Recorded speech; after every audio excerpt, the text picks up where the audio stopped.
Fantasy score is so loud you can't hear the Pixar lamp. Also, unrelated, but this is a general audience movie and video. To be clear, it's not specifically made for kids. Prance Prance Revolution has 7 pads, which I've seen kids use all 8 or even 10 on regular DDR, so I agree that the modern world is going soft on centaurs. Ooh, even the claw game is an armor glove. Even in modern times, the sign emblems have battlements, as do the buildings, which is a fun nod, but also makes you wonder what kind of wars this civilization is waging. Sheesh, just imagine raccoons with spikes on their heads. Alternate timeline where Sleeping Beauty went into the dish soap business? Obligatory Star-Lord putting Spidey in a chokehold reference. There's a mighty warrior inside of you just have to let him out. All I'm saying is that no one survives when Peter lets his instant kill side out. Yeah, cops used to ride on horses, so a centaur is a logical evolution of that. I'm with you, movie. I don't know how many second breakfast jokes I've made throughout this channel, some would say too many, but I think this movie proves that we all agree we'd be better off as hobbits. Oh, no, this was my dad's. Weldon Lightfoot? Yeah. You're kidding. I went to college with him. Elf Fez going to college is the least believable thing in this movie. 3 different sized desks for 3 different sized students. Halt. Are you inviting us to a party? It would have been really easy here to just say, hey, all elves are blue. They don't have different races, but that feels like a cop-out and closes off the world quite a bit. Then you'll be ready for adulthood and its gauntlet of challenges. Is that some rubble dragon shadowing? He's talking about the gauntlet of challenges and Ian looks right at the dragon. But the foreshadowing doesn't stop there. You know, in ancient times, you celebrated your day of birth with a solemn quest. A little visual exposition showing that his dad was no longer there once Ian was born. Sure do wish I could spend the day with you sometime. I know. Yeah, I mean, I'd love to. We could, Okay. Bye. Oof. Even his practiced conversation with his dad ends in self-imposed heartache. Dear Ian and Barley, long ago, The world was full of wonder. It was adventurous, exciting. and best of all, there was magic. And one of the best excuses for opening narration since it was right from their dad. There's no top part. I definitely remember Dad having a top part. Went in trailer blind, was not disappointed. What better way to signal that this movie isn't really about the dad than to have him be pants? And nothing like starting out a traditionalist journey lacking your modern life's technological advancements. Also makes it hard to confirm to your mom that you're still alive. Hey, win some, you lose some. A person can only do magic if they have the gift. And my little brother has the magic gift. There are a few things that set Barley apart as being more than Ian's brother. Some have already happened. I know you're stronger than that. There's a mighty warrior inside of you just have to let him out. This pride in Ian's gift rather than jealousy is a big one. I can imagine it would be hard for him, being the RPG guy, to not have the magical gift. But I can tell you now, I'll only be excited for the ways Jude surpasses me. She's fine. Guinevere even sounds a little like a Pegasus, I guess? Star-Lord and his Lord of the Rings mixtapes. Everything is just something else, I can't help my brain. Underbridge toll booth, cause he's a troll. Confirmed by Cash or Riddle. Hey, in the Pizza Planet truck. And I'm assuming Pizza Realm is the stand-in for Pizza Planet? Rebuilt this old girl myself, from the lug nuts to the air conditioning. Chekhov's AC blower. Good thing you'll only have to deal with an inorganic dragon. Mountain Doom with a surprise 1 ring in every can? Luxo Ball plaque. Okay, I think I actually misread the claw game because that's an infinity gauntlet holding the time stone. Also, it has a green-skinned creature in its clutches, which wouldn't go over well with Barley. Also, that's Pepita, Mama Imelda Zalabrije. Finally got a chance to redeem that pronunciation. And noticing now that he has a gauntlet patch on his vest, which, well, why not? It was important to his life and loss. Aw, sad. In Overpast? Tavern is in there. There's gotta be something. Karaoke machine is broken! I love the drywall that's been put over the real stone structure. Aloft, Elevor! Nothing like a real fire to get your heart's fire going. Aloft, Elevor! No, from your heart's fire. But we've got this. Behold. Ah, yes, proof that I'll never be any good at the jumble. Never. Nice misdirection, though. Not to be confused with Merida's Woods. Plus the crest of Clan Dunbrock and one of their shields from Brave up there, too. But if you end up inside a gelatinous cube, you are on your own. And the light turns green. Guess what color the cube is? Fantasy versions of mute, keypad, audio options, ad caller, FaceTime, and contacts. Also, the entire shape of the inside phone bezel is all fantasy-like. But it says we have a full tank. No, that doesn't work. Occasionally, Chris comes through and it works. Ow! What? Splinter! Splinter staff shadowing. Can we sand this thing down? No, it's an ancient staff with magic in every glorious fiber. Elbows. What? Elbows up. No, it's too high. That's too The high. message here is that father figures come in different shapes and sizes, and one thing I really appreciate about Barley and Ian's relationship is that it's not perfect. Dads do sometimes suck at teaching, and teenagers are often less receptive to tutelage from their dads. Just ask mine. I was in my 20s before I finally admitted he was right about dressing appropriately for cold weather. It sounds so dumb when you say it out loud. I love the dad trying to find Barley without stepping on him. Even the gas option buttons are shield crest shaped. Ripple then come. We'll make it fun. Put it in O for Onward. Ha! So you're saying this movie could actually be called Drive? I don't think kids appreciate curtain rod murder. Oh, right, what I'm saying makes no sense. I just wanted to talk about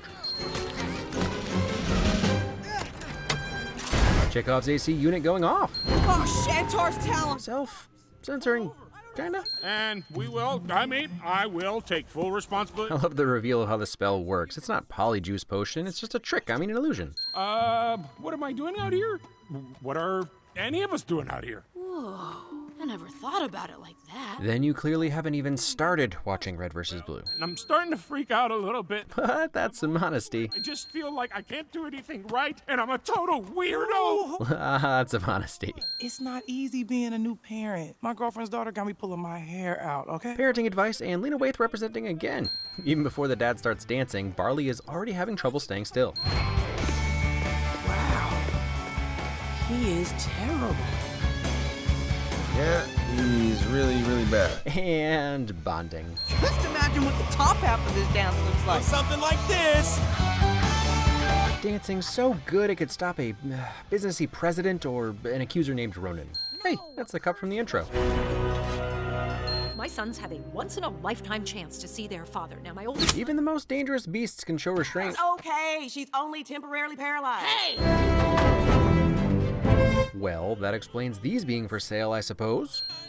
Gandalf's sign. I think I need that sign. Could run into anything. Centaur, wolf dragon. Apparently those are both things, real things, pre-existing things? Aloft, Elevar! Yeah, it would only work if you lifted yourself or, say, the van. Stop it. He wasn't any more confident with that spell at the time, and this was made specifically for this dilemma. You still got the rope, right? Yeah, I got it. He's not lying. This sign should say, watch out for runaway vans causing falling rocks. Guinevere even gallops like a real Pegasus. Even the parking tickets look like wings.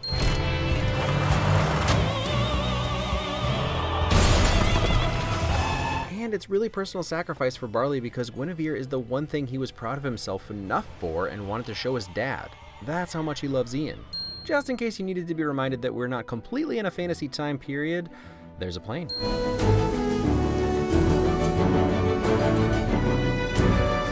And you know, a questing montage is the fastest way to get attacked by unicorns! Generosity. The wipers are smearing the fairy dust. When Dad was sick, I was supposed to go in and say goodbye to him. I got scared and I didn't go in. Poor Chris Pratt cannot play a character willing to say goodbye to a parent. We don't even need Pratt to play Indy because he basically is now. Also, this one actually honors the Indy spirit of sometimes you just gotta grab a weapon instead, even if Indy did technically solve it. Also, Indy had to do this one as well, so maybe a Tom-Chris duo role. Unless the X-Men stay away from the water. Or it could be like campfire? Or bacon hits the spot? I'm looking for an ancient gem! Ah, yeah, the old days. No! Ratzenberger should be missing those too, I assume. I guess you could say the real Phoenix gems were the dads we made along the way. But stop being so cynical, that's really sweet, especially when you realize that Barley had no more idea than Ian did. He just filled the role. So school is set up as a place that Ian is not comfortable or confident, and early on when he enters it, it's almost like the dragon mascot is encouraging him. Everything's gonna be okay. So making the final boss his school is pretty apropos. And even the dragon's roar is the school bell.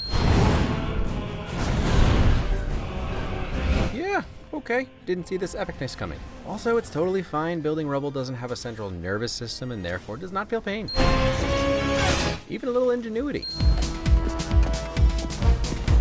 Ah, so this is what all those burpees are for. An enemy who swings really low and then about waist height in a methodical fashion? I knew it. Barley! Just like to point out that the problem the first time around was not that Barley messed the spell up. Ian is the one that pulls away from Barley because he didn't trust him. I'll go distract it. What? No!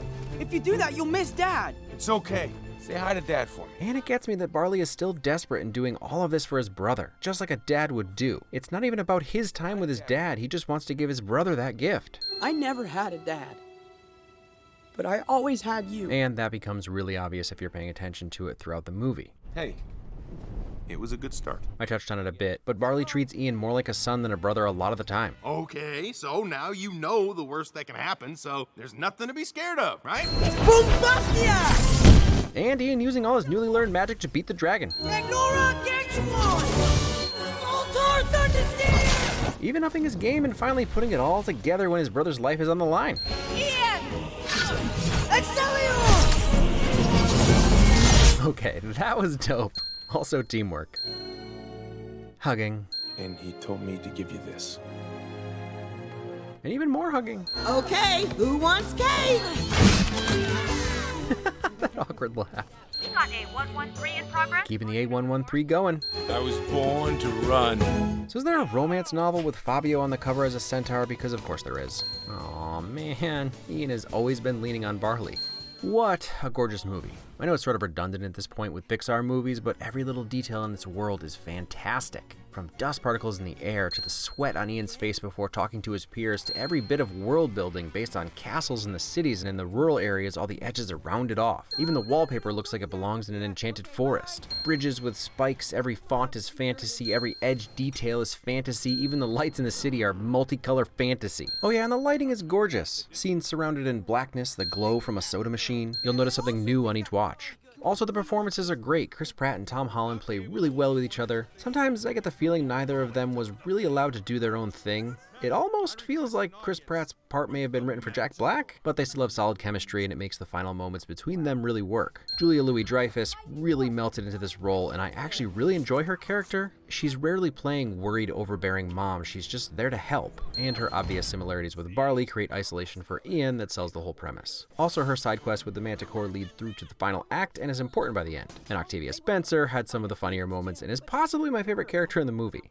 Last name Manticore, first name The. Always riding that line between terrifying beast and relatable business owner with real-world struggles. And even though I think Chris and Tom are both funnier than the script allows them to be, I still laughed a lot. The can is huge! And the bed is huge! And you're... How long was the rope gone? Oh, just like the second half of it. Onward's biggest problem is that it's a Pixar movie, which means it will be compared to other Pixar movies. Tough problem to have, I know.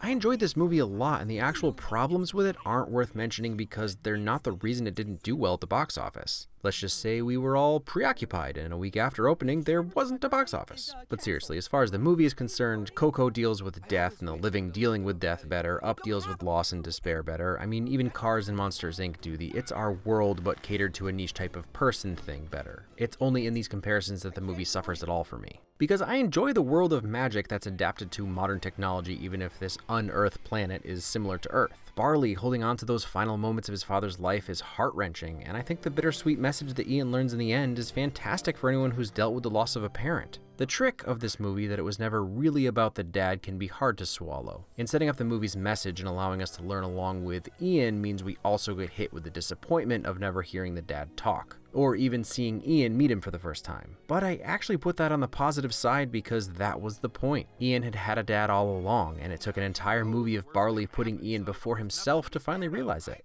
I think the movie will be remembered more fondly than it was initially received, and I definitely wouldn't call it a miss for Pixar. Next week, no Everything Great About Video, but the week after, another new one. What's your name, stud? Vincent! Vincent Adult Man! Happy birthday, Mr. Adult Man. You can be a wizard. No, I can't be a wizard.